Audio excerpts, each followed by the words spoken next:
Pestian, pasar kenapa udah kemarin juga ke sini.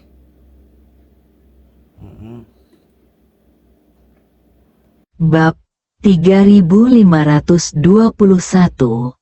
Ayah dari botol air yang membosankan. Semua orang berjalan di sepanjang jurang. Hanya ada satu jalan setapak di sini. Dinding di kedua sisinya basah dan ditutupi lumut di depan mereka dan mereka tidak tahu kemana arahnya. Entah berapa lama mereka berjalan sebelum semua orang mendengar suara gemuruh air. Lebih jauh lagi, kami melihat sungai bawah tanah yang sangat megah. Air di sungai bawah tanah bergejolak, ombak putih bergulung di atasnya dan suara gemuruh yang memekakkan telinga.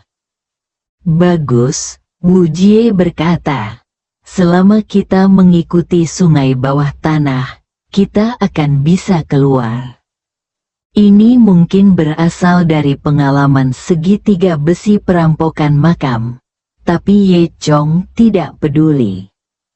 Setelah itu, semua orang berjalan menyusuri sungai bawah tanah.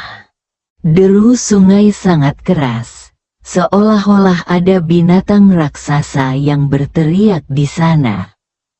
Mata Yu Xinlan tiba-tiba tertarik pada sebuah pulau kecil di tengah sungai. Ada tanaman aneh yang tumbuh di pulau itu. Bunganya berwarna ungu tua yang menonjol di lingkungan redup.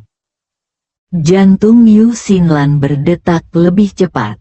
Karena itulah tujuan perjalanannya. Bunga ungu cantik. Itu dia. Yu Xinlan tidak bisa menahan diri untuk tidak berseru dengan semangat.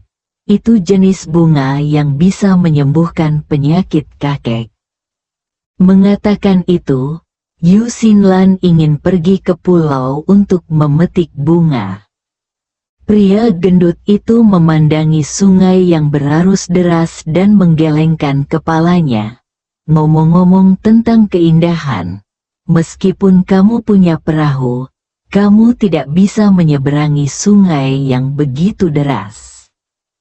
Tapi sebelum dia selesai berbicara, Yu Xinlan melompat dengan ringan. Sosoknya, seperti burung layang-layang terbang, dengan mudah menyeberangi sungai bergejolak selebar lebih dari 10 meter dan mendarat di pulau kecil. Yu Xinlan sangat lincah dan dengan cepat memetik beberapa bunga ungu, lalu melompat mundur dan kembali ke semua orang. Tindakan ini dilakukan sekaligus, dan pria gendut serta yang lainnya tercengang. Mereka tidak menyangka gadis cantik seperti itu bisa memiliki keterampilan sekuat itu. Chaoku, jangkauanmu sungguh luar biasa. Bahkan adik laki-lakimu pun tidak bisa melakukannya. Pria gendut itu memuji. Baru kemudian Wu Jie menyadari bahwa Ye Chong dan Yu Xinlan bukanlah orang biasa. Dia bertanya dengan rasa ingin tahu, "Kalian berdua, kalian terlihat seperti bukan orang biasa pada pandangan pertama. Ahli seperti kalian tidak boleh datang ke sini untuk mencari harta karun."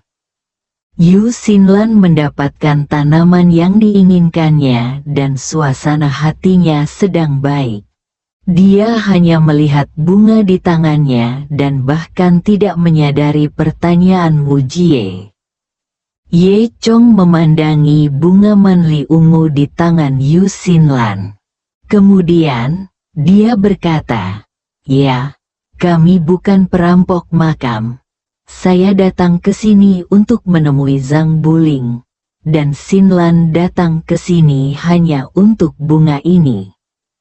Ketika pria gendut itu mendengar nama Zhang Buling, matanya menjadi aneh.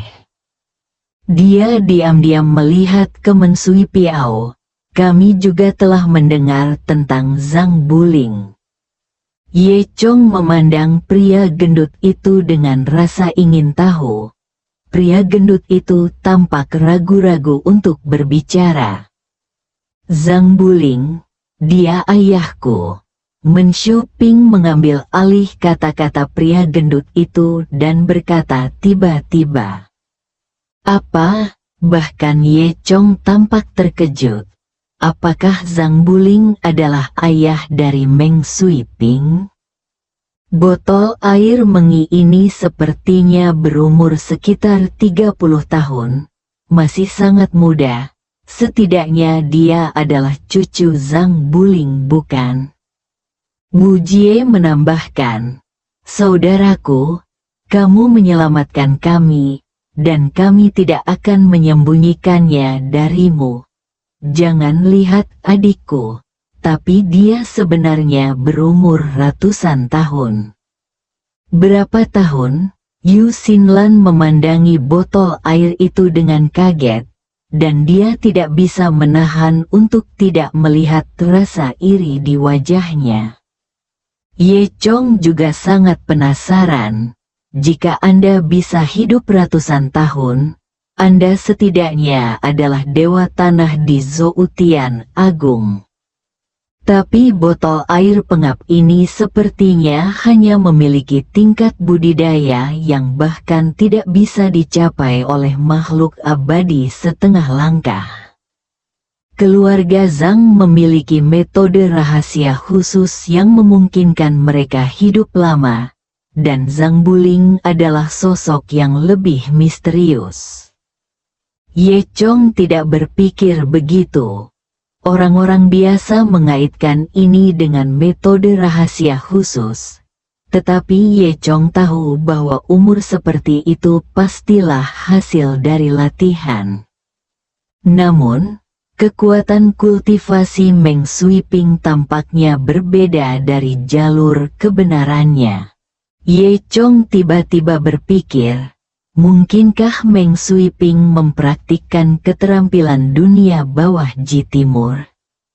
Zhou Daxian telah memberitahunya di awal bahwa metode budidaya di dunia bawah kutub timur benar-benar berbeda dari metode di dunia seni bela diri pada umumnya.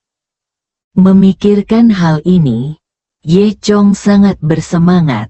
Sepertinya dia semakin dekat dengan apa yang sebenarnya dia inginkan. Bolehkah aku bertemu ayahmu? Ye Chong bertanya. Mensui Ping mengangguk.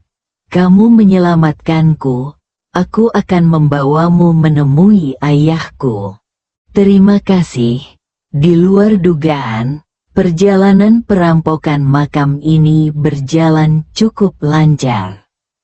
Yu Xinlan menghampiri dan berkata, bagus, Ye Chong, tujuanmu telah tercapai kali ini. Ye Chong tersenyum tipis dan berkata, sekarang kamu sudah mendapatkan bunga yang kamu inginkan, kita bisa melanjutkan. Yu Xinlan memegang erat bunga manli ungu di tangannya, dengan senyum bangga di wajahnya. Semua orang terus bergerak menyusuri sungai bawah tanah. Akhirnya, setelah berjalan beberapa kilometer, semua orang menemukan sebuah gua di sebelah sungai bawah tanah. Angin di pintu masuk goa sangat kencang menandakan bahwa goa mengarah keluar. Setelah masuk, ada sebuah gua besar yang penuh dengan stalaktit. Suara tetesan air bergema di dalam gua menciptakan suasana tenang dan misterius. Semua orang berjalan perlahan di sepanjang jalan setapak di dalam gua. Segera, sesosok tubuh muncul di hadapan mereka, dan orang itu adalah Tuan Zhao. Tuan Zhao sekarang berdiri di tengah gua, memegang erat token palsu di tangannya, terlihat sedikit gila. Dia menggumamkan kata-kata dan beberapa mantra yang tidak dapat dipahami oleh siapapun. Tetapi tidak peduli seberapa banyak dia mengucapkannya, token itu tetap tidak bereaksi sama sekali.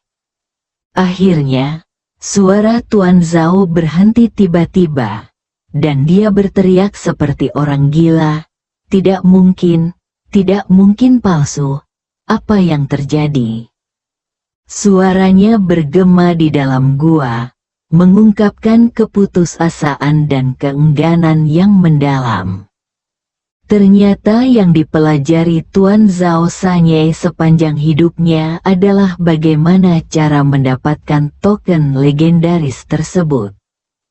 Untuk tujuan ini, dia melakukan segala kemungkinan dan membayar berapapun harganya.